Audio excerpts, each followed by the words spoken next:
जय श्री कृष्णा। राधे राधे दोस्तों मैं आज आप सभी भक्तों को लड्डू गोपाल की दिल को छू लेने वाली बिल्कुल सत्य लीला कथा सुनाऊंगी। दोस्तों आज की इस लीला कथा को सुनने के बाद आपकी प्रेम भाव, आपकी श्रद्धा भक्ति लड्डू गोपाल के प्रति और भी ज्यादा गहरी हो जाएगी। दोस्तों आज की घटना हमारे साथ शेयर की है पटना में रहने वाली दीपाली जी ने। दोस्तों दीपाली जी बताती हैं, मैं अपने घर में सबसे बड़ी हूँ, मुझसे छोटी एक बहन है और उससे छोटा मेरा एक भाई और मेरे मम्मी पापा, इतने लोग ही हमारी फैमिली में हैं। दीपाली जी बताती हैं मेरा जो भाई है उसका दिमागी संतुलन ठीक नहीं है और दीपाली जी बताती हैं कि जब से मेरा छोटा भाई पैदा हुआ है तब से ही उसका दिमागी संतुलन ठीक नहीं है और उसका दिमागी संतुलन ठीक ना होने के कारण वो सही से बात नहीं कर पाता था। कभी हाथ पैर हिलाकर कुछ बात करता था या फिर अच्छे से समझ नहीं पाता था। दीपाली जी कहती हैं कि हम सबको यह लगता था कि यह भी छोटा है, इस वजह से इस तरह की हरकतें करता है।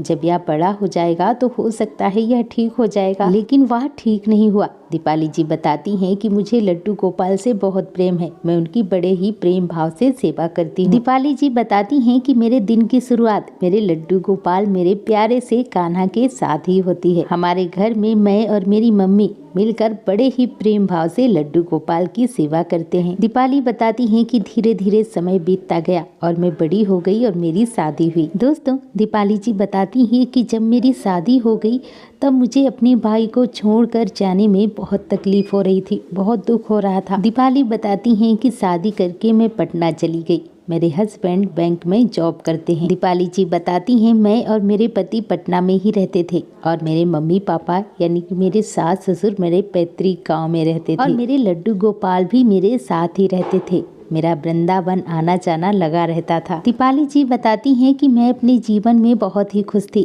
ठाकुर जी की कृपा से मेरे जीवन में किसी भी चीज की कमी नहीं थी। दीपाली बताती हैं कि मुझे दुख तो सिर्फ एक ही बात का था कि मेरे भाई का दिमाग ठीक नहीं था, उसका दिमागी संतुलन सही नहीं था। दीपाली बताती हैं कि मैंने अपने भाई के बारे में अपने पति से बात की, मुझे उसकी बहुत याद आती थी। तभी मैंने अपने पति से कहा क्या मैं अपने भाई को यहाँ कुछ दिनों के लिए बुला सकती हूँ। मेरे पति ने खुश होकर मुझसे कहा इसमें भी पूछने वाली बात क्या है, तुम उसे आराम से बुला सकती हो। इसके बाद दीपाली जी बताती हैं मैं और मेरे पति जाकर खुद अपने भाई को लेकर अपने पास आ गए। दीपाली जी बताती हैं कि मेरे भाई की इस तरह की हरकतें थी, वो इस तरह की हरकतें करता था कि उसे लाने में बहुत दिक्कतें हुई और उसको मैं पटना लेकर आ गई।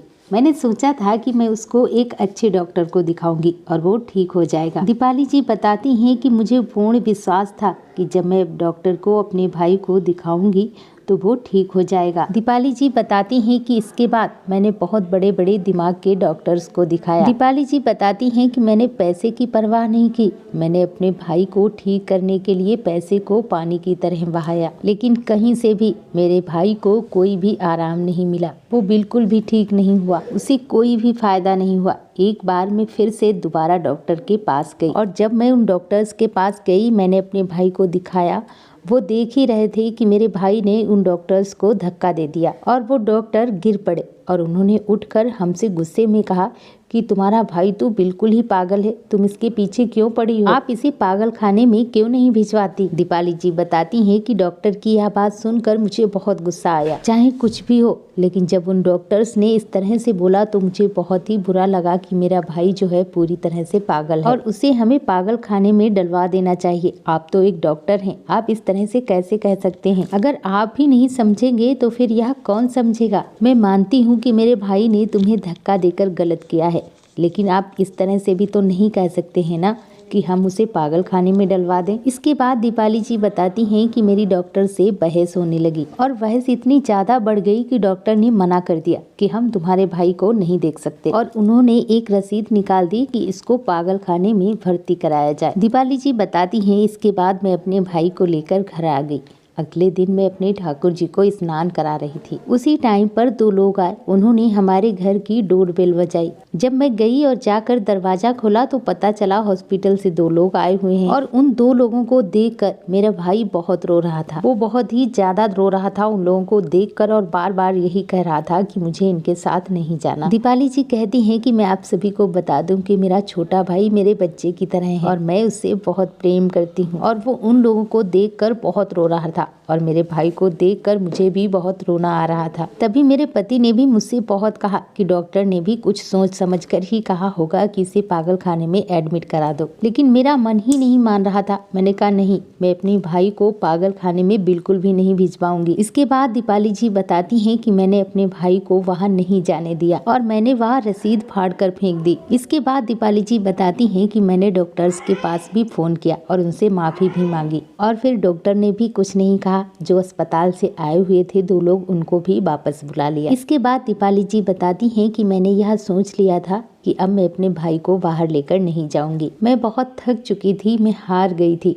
जैसे कहते हैं ना कि जिंदगी में सब सुख है, लेकिन जब एक चीज का इतना बड़ा दुख होता है ना तो सारे सुख बेकार हो जाते हैं। दीपाली जी बताती हैं बस वही चीज थी मेरी जिंदगी में। दीपाली जी बताती हैं कि अपने भाई की वजह से मैं बहुत ज्यादा दुखी रहने लगी। अब मेरे भाई की वजह से मेरे और मेरे पति के बीच में झगड़े शुरू हो गए। अब रोज रोज की लड़ाई झगड़े से मेरे और मेरे पति के बीच में दूरियां बन गई, तनाव हो गया। दीपाली जी कहती हैं कि मेरे पति मुझसे कहा करते थे कि तुमने डॉक्टर को भी दिखा लिया, तब भी तुम्हारा भाई अगर ठीक नहीं हो रहा है तो इसको गांव भेज दो, तो तुम इसको अपने मम्मी पापा के पास भेज दो। इसी वजह से हम दोनों के बीच में झगड़े होने लगे। लेकिन दीपाली जी बताती हैं कि मेरा मन ही नहीं मानता था कि मैं अपने भाई को गाँव में छोड़ दूं, क्योंकि मेरा इकलौता भाई था और उसकी भी यह हालत थी। इसके बाद दीपाली बताती हैं कि मेरे पति और मेरे बीच में तनाव बहुत ज्यादा बढ़ गया, तो मैंने भी फैसला लिया कि चलो ठीक है, मैं अपने भाई को गाँव भेज दूंगी। इसके बाद मैंने अपनी मम्मी को कॉल किया और उन्हें सारी बात बताई कि मम्मी अब तुम पापा को भेज दो और यहाँ से भाई को ले जाए आकर। दीपाली जी बताती हैं मेरे भाई का नाम गुड्डू है और उसकी उम्र 17 वर्ष है। तो मैंने कहा कि मम्मी पापा को भेज दो, वो गुड्डू को यहाँ से ले जाए आकर। तो दीपाली जी बताती हैं कि मेरी मम्मी ने बताया कि तुम्हारे पापा कह रहे हैं कि वो 3 दिन के बाद आएंगे और गुड्डू को वहाँ से ले जाएंगे। मैंने भी बोला कि चलो ठीक है, लेकिन मैं अपने भाई के बारे में सोच सोच कर बहुत परेशान हो रही थी और रोते रोते मैं हमेशा अपने लड्डू गोपाल से यह सारी बातें कहा करती थी कि हे मेरे ठाकुर जी, आप मेरे भाई को ठीक कर दीजिए ना। हे मेरे लड्डू गोपाल, हे मेरे कान्हा जी, आपने तो मुझे सारे सुख दिए हैं। ये मेरे जीवन में सुख है, धन है, पैसा है, मेरे पति हैं, सब कुछ आपकी ही बदौलत है। आपने ही मुझे इतना अच्छा परिवार दिया, इतने अच्छे मुझे हस्बैंड दिए। हे मेरे ठाकुर जी, हे मेरे लड्डू गोपाल, आप मेरे भाई को भी ठीक कर दो ना, क्योंकि आपके सिवा इस दुनिया में मेरी कोई सुनने वाला नहीं है जिससे मैं अपने दिल की बात कहूँ। दीपाली जी कहती हैं कि इस तरह से मैं अपने ठाकुर जी से बातें करती, उनसे सारी शिकायत करती और खूब रोया करती थी। दीपाली जी कहती हैं कि एक दिन ऐसे ही सुबह सुबह के टाइम उठकर मैंने ठाकुर जी को स्नान कराया, उनका श्रृंगार किया, उन्हें भोग लगाया। इसके बाद मैं अपने पति के लिए टिफिन बनाने लगी। तभी मैंने देखा जाकर कि मेरे भाई को बहुत तेज बुखार था और जब मैंने उसको देखा तो वो बुखार से तड़प रहा था, उसे बहुत ही ज्यादा तेज बुखार था। इसके बाद दीपाली जी बताती हैं कि तभी मैंने अपने भाई को चादर उड़ाई, उसे बुखार की दवाइयाँ दी और दवाई खाकर मेरा भाई सो जाता है। इसके बाद दीपाली जी बताती हैं कि मैंने अपने पति के लिए टिफिन बनाया और अपने घर के काम खत्म किए। तभी मैं मंदिर की तरफ गई और वहां जाकर मैंने देखा कि जिस जल में मैंने अपने ठाकुर जी को स्नान करवाया था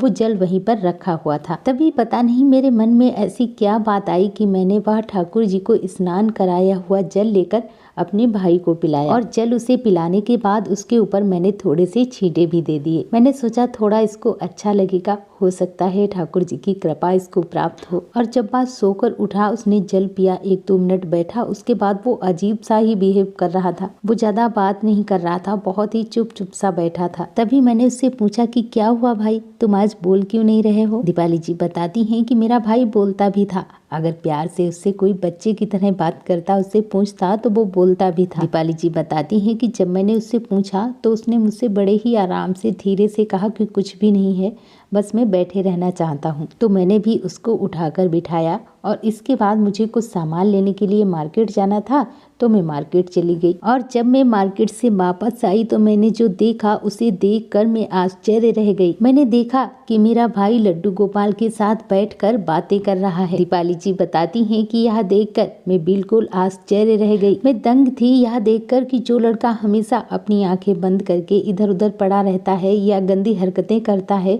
आज वह ठाकुर जी के पास बैठा है, आज वह लड्डू गोपाल के पास बैठा है। ऐसा कैसे हो सकता है। दीपाली जी बताती हैं कि तभी मैं उसके पास गई और मैंने उससे पूछा कि भाई तुम यहाँ क्या कर रहे हो। तो उसने बड़े ही प्यार से बहुत अच्छे से कहा कि मैं खेल रहा हूँ। एक छोटे बच्चे की तरह, जैसे छोटे बच्चे से बात करते हैं ना, मैंने वैसे ही कहा कि भैया यह खेलने की चीज नहीं है, इनकी पूजा की जाती है। यह भगवान श्री कृष्ण के बाल स्वरूप हैं, श्री लड्डू गोपाल। तभी मैंने उससे कहा कि चलो हम ठाकुर जी की पूजा करते हैं, और मैंने उनसे वह लड्डू गोपाल ले लिए। इसके बाद मैंने लड्डू गोपाल को मंदिर में बिठा दिया। थोड़ी देर हाथ जोड़कर मेरा भाई वहाँ पर खड़ा रहा।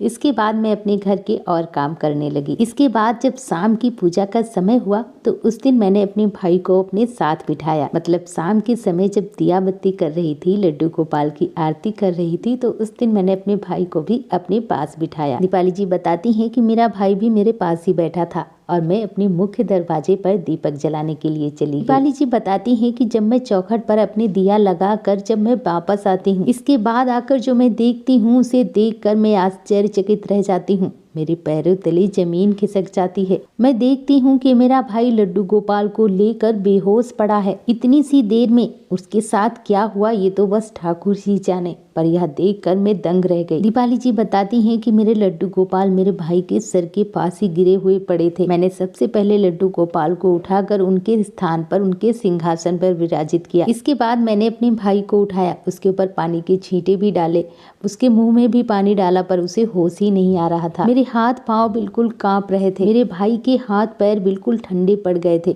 मैं बहुत ही ज्यादा डरी हुई थी। दीपाली जी बताती हैं कि मेरा भाई मुझसे उठ ही नहीं रहा था। मैंने वहीं पर उसको जमीन में ही सीधा करके लिटा दिया। दीपाली जी बताती हैं कि उस समय मेरे पति भी घर पे नहीं थे जो वो मेरे भाई को उठाते। तभी मैं उस मंदिर वाले एरिया में ही मैं अपने भाई को लिटाए रही। इसके बाद तुरंत ही मैंने अपने पति को कॉल किया। उन्होंने मुझसे कहा कि मैं तो अभी बैंक में ही हूँ और यहाँ पर मुझे अभी टाइम लग जाएगा, तो तुम ऐसा करो कि मैं यहाँ से किसी को भेज देता हूँ। दीपाली जी बताती हैं कि एक था बैंक में ही जो मेरे पति को अच्छे से जानता था, मेरे पति का फ्रेंड था, उसको मेरे पति ने घर पे भेजा। वो आया और उसने आकर मेरे भाई को उठाया, उठाकर मेरे भाई को कमरे में लिटाया। इसके बाद मैंने अपनी मम्मी को कॉल किया, उनको भी बताया, क्योंकि मेरे भाई के हाथ पैर बिल्कुल ठंडे पड़ रहे थे। मैं बहुत ही ज्यादा रो रही थी और रो रो कर बार बार मैं अपने पति को कॉल कर रही थी। मैं बहुत ही ज्यादा रो रही थी। ये देखकर मेरे पति ने बैंक से छुट्टी ली और वो घर पर आ गए। वो घर पे आए। घर पे आकर उन्होंने मुझे देखा, मुझे चुप ही कराया, मुझसे कहा तुम इतना ज्यादा क्यों रो रही हो,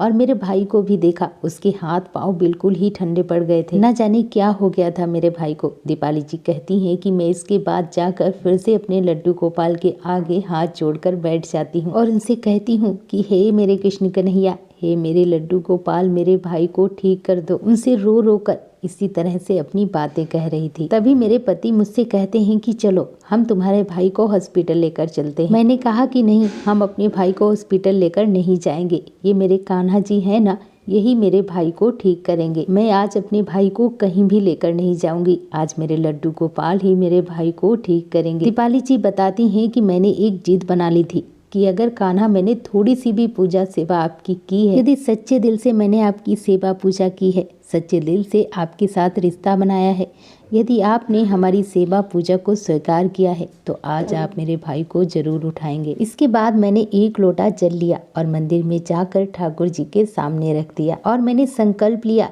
कि मैं निर्जल होकर, निराहार होकर मैं यह गीता का पूरा पाठ करूंगी और जब तक मेरा भाई उठ नहीं जाता तब तक मैं निर्जल निराहार यही मंदिर में ही बैठी रहूंगी। तभी मेरे पति ने मुझसे कहा कि तुम पागल हो गई हो, तुम इस तरह से करोगी, तुम यहाँ सब क्या कर रही हो, तुम्हें तो उसे लेकर हॉस्पिटल चलना चाहिए, उसका शरीर बिल्कुल ठंडा पड़ रहा है, इसके बाद कुछ भी हो सकता है। तो मैंने कहा कि कुछ भी नहीं होगा, ये है ना, ये ठाकुर जी बैठे हैं ना, और इन्हीं के साथ था मेरा भाई। और वो बताती हैं अपने हस्बैंड को कि जब मैंने देखा तो वो लड्डू गोपाल के साथ ही नीचे पड़ा था। तो इस बीच इनके साथ क्या हुआ होगा, या तो बस ठाकुर ही जाने, या तो सिर्फ हमारे लड्डू गोपाल ही जानते हैं। इसीलिए सब कुछ यही जाने कि क्या है, कैसा है, क्यों हुआ है यह सब। और मैं अपने लड्डू गोपाल से, अपने ठाकुर जी से बस यही प्रार्थना कर रही थी कि मेरा भाई पागल ही सही, बस वो उठकर बैठ जाए, वो ठीक हो जाए। मैं अपने पागल भाई को देख लूंगी, पर मुझसे इस तरह से इसकी हालत देखी नहीं जा रही। इसके बाद वो कहती हैं कि मैंने भगवत गीता पढ़ना प्रारंभ किया। मैं भगवत गीता का पाठ करती गई। इस बात पर मेरे पति गुस्सा भी हुए। वह मुझसे कह रहे थे कि यह सब पागलों वाली हरकतें हैं, यह सब तुम्हें नहीं करना चाहिए, तुम्हें इसे लेकर हॉस्पिटल चलना चाहिए। और वो जो मेरे पति के फ्रेंड आए थे वो भी बैठे ही थे और वो मेरे पति से कह रहे थे कि आप चुप हो जाओ भैया, भाभी जो कुछ भी कर रही हैं उन्हें करने दो। इसके बाद दीपाली जी बताती हैं कि आपको यकीन नहीं होगा, जब मैंने 18वां अध्याय समाप्त किया, पूरे 3-4 घंटे लगे मुझे जब मैंने 18वां अध्याय समाप्त किया। ये मेरे ठाकुर जी का चमत्कार ही था, ये मेरे लड्डू गोपाल की लीला ही थी।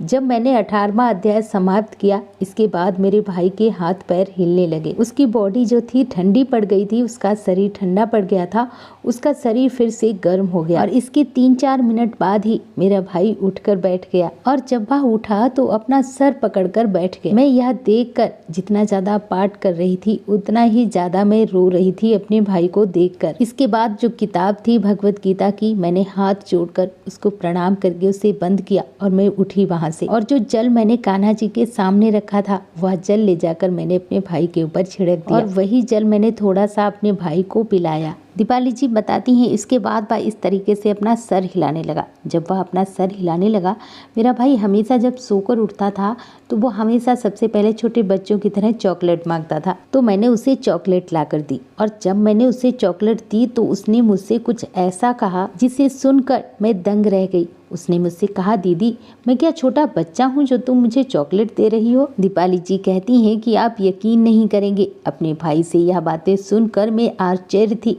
मेरे पैरों तले जमीन खिसक गई। वह कभी भी अच्छे से बात नहीं करता था और वह कभी भी मुझसे दीदी नहीं कहता था। दीदी शब्द सुनकर मेरी आंखों में आंसू आ गए। मैंने कभी भी अपने भाई के मुंह से दीदी नहीं सुना था। उसने मुझसे दीदी कहा कि दीदी मैं क्या कोई छोटा बच्चा हूँ? सुनकर मैं बड़े ही आश्चर्य से उसे देखने लगी। दीपाली जी बताती हैं कि यह बात सुनकर मेरे हाथ से चॉकलेट ऐसे ही छूट गई। इसके बाद मेरे पति उठकर आए। उन्होंने भी पूछा कि गुड्डू तुम ठीक हो? तो उसने बोला हाँ मैं ठीक हूँ। तभी मेरे पति ने पूछा क्या हुआ था तुम्हें, तुम कैसे बेहोश हो गए? मेरे पति को लगा कि यहाँ भी थोड़ी देर इस तरह से बात कर रहा है फिर से वैसे ही हो जाएगा। इसके बाद उसने कहा कि कुछ नहीं दीदी, मैं यहाँ पर बैठा हुआ था, मुझे पता ही नहीं क्या हुआ, मैं लड्डू गोपाल जी को अपनी गोद में उठाकर बैठा हुआ था और मुझे बहुत जोर से चक्कर आया। इसके बाद पता नहीं मुझे क्या हो गया, मुझे खुद ही नहीं पता। लड्डू गोपाल को लेकर मैं कैसे गिरा, क्या हुआ मुझे कुछ भी नहीं पता। इसके बाद मैं अपने भाई की बात सुनकर तुरंत अपने लड्डू गोपाल के पास जाती हूँ, उन्हें गोद में उठाकर उन्हें अपने गले से लगा लेती हूँ और मैं रोते हुए लड्डू गोपाल से कहती हूँ कि हे मेरे लड्डू गोपाल, हे मेरे कृष्ण कन्हैया, तुमने मेरे भाई को ठीक कर दिया, तुमने मेरी पुकार सुनी, तुमने अपनी मैया की पुकार सुनी। दीपाली जी कहती हैं कि रोते रोते मैं अपने लड्डू गोपाल को गले लगाकर उन्हें बार बार धन्यवाद कर रही थी, उन्हें हाथ जोड़कर बार बार प्रणाम कर रही थी। दीपाली जी कहती हैं कि मेरे लड्डू गोपाल ने मेरे भाई को बिल्कुल ठीक कर दिया था, लेकिन वह थोड़ा सा अटक अटक कर बोल रहा था, बाकी उसका दिमागी संतुलन ठाकुर जी ने बिल्कुल ठीक कर दिया था। मेरे लड्डू गोपाल ने मेरे भाई को बिल्कुल ठीक कर दिया था। इसके बाद मेरा भाई बिल्कुल ठीक हो गया था। ये देखकर मैं बहुत ज्यादा खुश थी, मेरे पति भी बहुत ही खुश थे और मेरे भाई ने भी ठाकुर जी को धन्यवाद किया। तुरंत ही मैंने अपनी मम्मी को कॉल लगाया, उन्हें सारी बात बताई और मेरे मम्मी पापा भी घर आ गए। शाम को घर आते ही उन्होंने सबसे पहले ठाकुर जी को धन्यवाद किया कि आपने उनके बेटे को बिल्कुल ठीक कर दिया है। वो अपने बेटे को ठीक देखकर इस तरह से बहुत ही ज्यादा खुश थी। दीपाली जी कहती हैं कि मेरे मम्मी पापा ने उसको देखते ही गले लगा लिया, मैंने भी अपने भाई को गले लगाया। हम सभी बहुत खुश थे। ठाकुर जी के आशीर्वाद से मेरा भाई बिल्कुल ठीक हो गया था। इसके बाद दीपाली जी बताती हैं कि मैंने अपने भाई को जाने ही नहीं दिया, क्योंकि पहले तो उसका दिमागी संतुलन ठीक नहीं था, तो इसी वजह से वह पढ़ाई नहीं कर पाता था। मैंने सोचा अब मेरा भाई यहीं रहेगा और मैं इसका स्कूल में एडमिशन करवा दूंगी। इसके बाद मैंने अपने भाई को यहीं रोक लिया अपने पास ही पटना में और उसका एडमिशन करवा दिया। एडमिशन कराया, मैंने स्कूल में टीचर से बात की कि मतलब ऐसी ऐसी बात है, मेरा भाई का दिमागी संतुलन पहले से ठीक नहीं था, अब वो ठीक हो गया, इसी वजह से हम उसे पढ़ाना चाहते हैं। और जो टीचर्स थे वो भी मान गए कि चलो ठीक है, हम तुम्हारे भाई को स्कूल में जो है दाखिला दे देंगे। दीपाली जी कहती हैं कि इस चमत्कार के बाद मेरे मम्मी पापा भी लड्डू गोपाल पर बहुत ही ज़्यादा विश्वास करने लगे हैं कि सच में लड्डू गोपाल चमत्कार करते हैं और हमारे जीवन में तो इतना बड़ा चमत्कार किया है कि जो मैंने कभी सपने में भी नहीं सोचा था। मेरे भाई को ठीक करके उन्होंने मेरे जीवन में सबसे बड़ा चमत्कार किया है। दीपाली जी बताती हैं कि इस चमत्कार के लिए मैं अपने ठाकुर जी, अपने लड्डू गोपाल को सुबह शाम प्रतिदिन धन्यवाद करती हूँ। दीपाली जी बताती हैं कि जब भी मैं मंदिर में जाती हूँ और ठाकुर जी को देखती हूँ तो मैं तुरंत ही उन्हें हाथ जोड़कर प्रणाम करती हूँ और उन्हें धन्यवाद करती हूँ, क्योंकि मेरा भाई मेरे मम्मी पापा का इकलौता बेटा था और कोई मेरा भाई नहीं था। और मेरे भाई को ठीक करके आपने मुझे जीवन की सारी खुशियाँ दे दी, क्योंकि मेरे मम्मी पापा को देखने वाला मेरा इकलौता भाई ही तो था। दीपाली जी बताती हैं कि इस घटना के बाद मैं और मेरे मम्मी पापा, मेरे पति सभी ठाकुर जी पर और भी ज्यादा विश्वास करने लगे हैं, और ही ज्यादा प्रेम करने लगे हैं। मेरी श्रद्धा भक्ति और भी ज्यादा गहरी हो गई है। दीपाली जी कहती हैं कि एक समय था जब मैं अपने भाई को संभालती थी, आज वो समय आ गया है जब मेरा भाई मुझे संभालता है। और कोई भी काम होता है तब वह मुझसे कहता है कि दीदी आप टेंशन मत लो, मैं हूँ ना। मेरे भाई को ठीक करने के लिए मैं ठाकुर जी का बार बार धन्यवाद करती हूँ और उन्हें प्रणाम करती हूँ और उनसे यही प्रार्थना करती हूँ कि अपना आशीर्वाद इसी प्रकार हम सब के ऊपर हमेशा बनाए रखें। दीपाली जी आपका बहुत बहुत धन्यवाद, जो इतनी अद्भुत लीला कथा आपने हमारे साथ शेयर की, जिसे मैं अपने चैनल के माध्यम से बाकी सभी भक्तों तक पहुंचा पाई। दोस्तों अपना प्यार और साथ ऐसे ही बनाए रखना। इसीलिए दोस्तों मैं हमेशा कहती हूँ अपने लड्डू गोपाल की सेवा कीजिए, उनसे प्रेम कीजिए और उन पर अटल विश्वास कीजिए और ज्यादा से ज्यादा नाम जाप कीजिए। बोलो लड्डू गोपाल की जय। वृंदावन बांके बिहारी लाल की जय। जय जय श्री राधे।